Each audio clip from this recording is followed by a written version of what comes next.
कोई भी एग्जाम की जब हम तैयारी करते हैं हम mostly strategy videos, tips and tricks वाले वीडियोस को सर्च करते हैं, क्या करना चाहिए, कौन सी बुक्स पढ़नी चाहिए, इन सब चीज़ों को देखते हैं। बट बहुत कम बच्चे ऐसे होते हैं वो उन चीज़ों को ढूंढते हैं जो कोई नहीं देख रहा होता है। That is the mistakes that you should actually be avoiding. इसलिए आज के इस वीडियो में मैं आपसे 5 ऐसी मिस्टेक्स डिस्कस करूंगी जो शायद आप कर रहे हो जाने अनजाने में, जो आपकी क्लैट यूजी की प्रिपरेशन में हिंड्रेंस पैदा कर सकती है। तो चलिए इन सारी मिस्टेक्स को देखेंगे जिससे आपकी ये मिस्टेक्स माइंडफुलनेस में बदले। Here in learn with phenology with me Himanshi. सबसे पहली मिस्टेक जो शायद आप कर रहे होंगे वो है अपने आप के साथ बहुत ही हार्ड होना, ऐसे डिफिकल्ट क्वेश्चंस को सॉल्व करना, इतने डिफिकल्ट एडवांस लेवल की पढ़ाई करना कि आपको कुछ समझ ही ना आ रहा हो, आपका दिमाग खराब हो चुका हो। जब भी हम कोई चीज़ नहीं कर रहे होते हैं, चाहे आप स्विमिंग सीख रहे हो, इंस्ट्रूमेंट सीख रहे हो, कोई भी और नया आर्ट सीख रहे हैं, आप अपने आप को उतना रूम देते हैं कि आप नंबर 1 स्टेप से शुरू करें, धीरे धीरे कॉर्ड्स को समझे, धीरे धीरे चीज़ों को समझे, है ना। तो वैसे ही आपको यहाँ पर भी करना है। आपकी क्लैट यूजी की प्रिपरेशन आप अभी शुरू कर रहे हैं तो अपनी सतह यानी कि आपके जो पहले बेबी स्टेप्स हैं वो उसी तरीके के होने चाहिए। अपना फाउंडेशन राइट रखना बहुत ज़रूरी है क्योंकि उसके ऊपर जो आप लेयर्स बनाने वाले हैं, फ्लोर्स बनाने वाले हैं, वो तभी स्ट्रांग होंगे। तो अपनी प्रिपरेशन में चाहे कोई भी एग्जाम हो, आप जो गलती कर रहे हैं वो है सिलेबस ना पढ़ने की। आपका सिलेबस आपको बताता है कि एग्जाम में कितने सेक्शंस है, किस लेवल और किस डेप्थ का आपसे डिमांड किया जा रहा है, क्या आपसे पूछा जा रहा है, क्या आपसे एक्सपेक्टेड है। तो आपको सिलेबस डेफिनेटली पता करना चाहिए। दूसरा स्टेप होता है प्रीवियस ईयर पेपर एनालिसिस करना। ये जो पेपर है वो एक्चुअली पेपर एग्जाम में आए हुए हैं। आप जितने भी सैम्पल पेपर सॉल्व कर लो वो रियल पेपर नहीं है एग्जाम वाले, ये तो बस क्रिएटेड है। आपको रियल पेपर अगर समझना है अपने तो वो आपको previous year actual paper analysis से ही पता चलेगा। तो इन 2 चीजों को करने से आपको पता चलेगी the demand of the exam. Demand of the exam is always different from different exams. Banking, UPSC different है आपकी क्लैट यूजी से। तो ये जो डिमांड है ना वो पकड़ना शुरू करो कि आखिर आपसे क्लैट यूजी चाहती क्या है। ये आपको पता कैसे चलेगा? जब आप सिलेबस और उसका प्रीवियस ईयर पेपर एनालिसिस करेंगे। 2 मोस्ट इंपॉर्टेंट थिंग्स। जब ये दोनों चीजें करी, आपकी फाउंडेशन अच्छे से समझ आ गई, आपका डिमांड ऑफ द एग्जाम आपको समझ में आ गया और अब आपको पता है कि मुझे आगे बढ़ना है। आगे बढ़ने के लिए शायद आप सही रोड मैप नहीं ले रहे हैं और फिर से कोई और डिफिकल्ट चीज़ों को पकड़ लिया, कोई भी सब्जेक्ट उठा लिया, कोई भी चीज़ों को करना शुरू कर दिया और आपको वक्त का भी कोई एहसास नहीं है कि कितना वक्त बचा है। इसीलिए अगेन भागने से पहले, चलने से पहले बैठकर आपको एनालाइज फिर से करना है। फाउंडेशन देख ली, इसके बाद आपको रोड मैप अपना सही बनाना है कि यार मेरा जो आने वाले 8-9 महीने है उसका रास्ता कुछ इस तरीके का होगा। उसके लिए आपको करना है स्वॉट एनालिसिस। जो हमने प्रीवियस ईयर पेपर एनालिसिस की थी वहां पे आपको सेक्शनल एनालिसिस भी करना है। मतलब आपको देखना है कि इंग्लिश कैसा है प्रीवियस ईयर पेपर्स का, करंट अफेयर्स कैसा है, लॉजिकल कैसा है, ताकि आपको अपना लेवल पता कर सको आप कि आप कितने पानी में। हो सकता है कि आपको मैथ्स बहुत डिफिकल्ट लग रहा हो कि यार ये तो बिल्कुल समझ में नहीं आ रहा है, या करंट अफेयर्स आपको बहुत ईजी लग रहा हो, लॉजिकल आपको देख के लग रहा है कि नहीं भाई थोड़ी बहुत मेहनत से मैं कर सकता हूँ। तो इससे आपको समझ में आ रहा है कि लॉजिकल आपकी अपॉर्चुनिटी है, मैथ्स आपके लिए थ्रेट है, करंट अफेयर्स आपके लिए आपका स्ट्रेंथ है।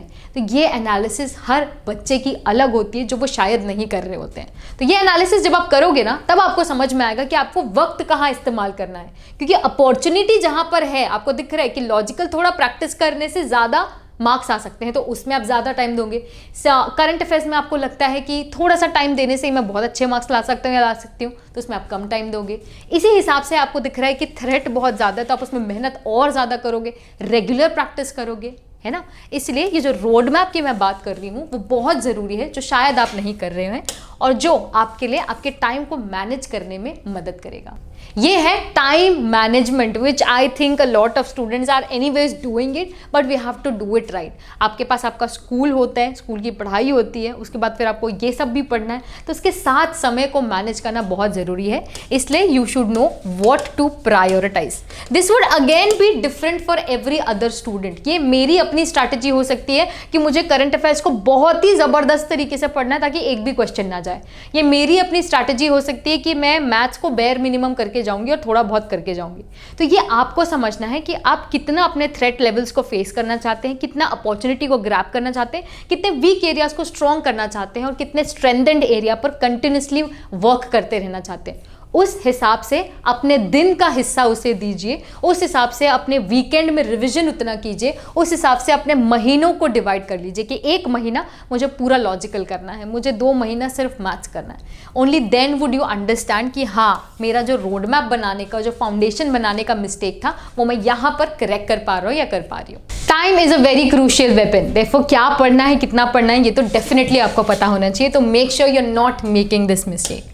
Next mistake that you might be making is missing out on the basics. क्या होता है कि हमें लगता है कि एडवांस लेवल की पढ़ाई करेंगे तो जो हमारे बेसिक्स है वो तो क्लियर हो ही जाएंगे। ज़रूरी नहीं है। आपके बेसिक्स जो कुछ फाउंडेशनल कॉन्सेप्ट्स होते हैं वो हमेशा हमेशा आपको पता होना चाहिए, क्योंकि अगेन वो फाउंडेशनल है, वो आप नहीं जानेंगे तो ऊपर के एडवांस टॉपिक्स को पढ़ने का कोई मतलब नहीं रहेगा। कई बार ये भी होता है कि एग्जामिनर्स को समझ में आ चुका होता है कि बच्चे एडवांस लेवल पर इतना फोकस कर रहे हैं कि बेसिक्स शायद भूल गए हों, तो क्वेश्चन सीधा बेसिक्स से आ जाएंगे। इसलिए हमेशा अपनी तैयारी बेसिक्स से ही शुरू कीजिए। बेसिक्स का मतलब ये भी होता है कि आप पूरे के पूरे सिलेबस को कवर करें, और आपके जो प्रीवियस से पेपर एनालिसिस है वो तो आपने खैर कर लिया है, बट पूरे सिलेबस को कवर ज़रूर से आपको करना है।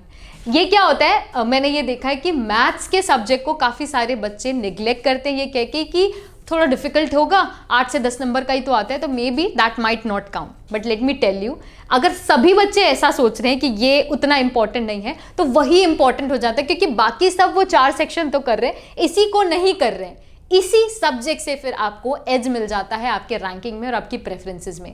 सो देयरफॉर मेक श्योर कि आप सेक्शनल कट ऑफ ना होने के एडवांटेज को ये ना समझे कि आपको सारे सेक्शंस अटेम्प्ट ही नहीं करने।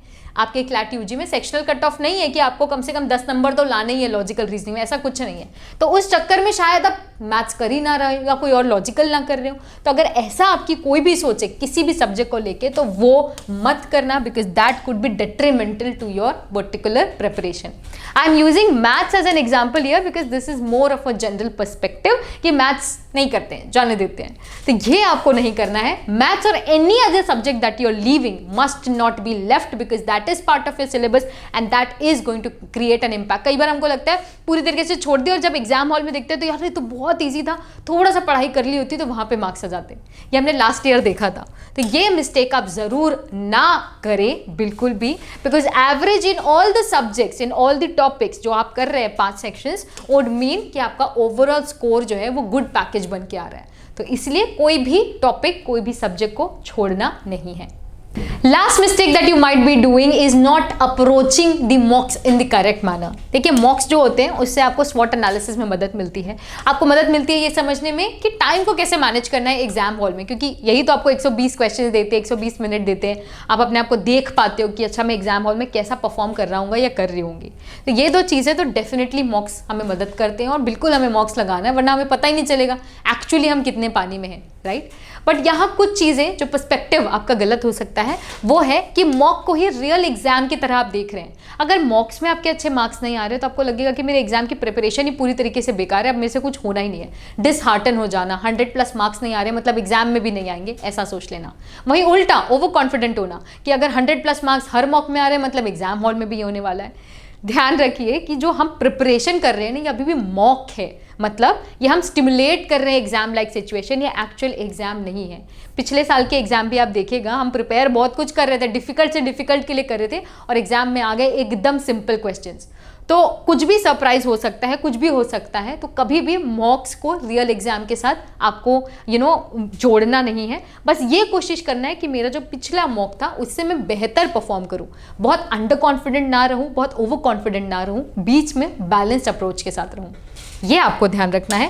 Plus you have to make sure that you choose qualitative mocks over quantitative mocks. अगर आपके मन में ये धारणा या किसी ने आपको ये बताया है कि यार 50 मॉक्स लगा ले, तेरे 100+ मार्क्स तो आ ही जाएंगे, अगर नंबर्स के साथ आप इस अप्रोच से बढ़ रहे हैं तो वहां आप गलत है। Please stop that, because unless you are analysing the mocks, unless you are analysing कि यार गलतियां मुझसे कहाँ हो रही है, एक्चुअली मैं तुक्के लगा कर मार्क्स ले पा रहा हूँ या ला पा रही हूँ, या मुझसे सच में मार्क्स मतलब क्वेश्चन सही हो रहे हैं, एक्चुअल मेरी टाइनी सिली मिस्टेक्स क्या है। अगर आप इन चीज़ों को नोट डाउन करके उन पर काम नहीं कर रहे हैं अपने अगले मॉक पे, आज मिस्टेक की फिर उसे बेटर किया, फिर मिस्टेक की फिर उसे बेटर किया, तो ये जो साइकिल है ये आपको मेंटेन करना है, और यही आपकी क्वालिटेटिव मॉक्स अप्रोच टुवर्ड्स मॉक को बेटर करेगा। Identify the mistakes, improve it, practice, attempt, फिर आइडेंटिफाई।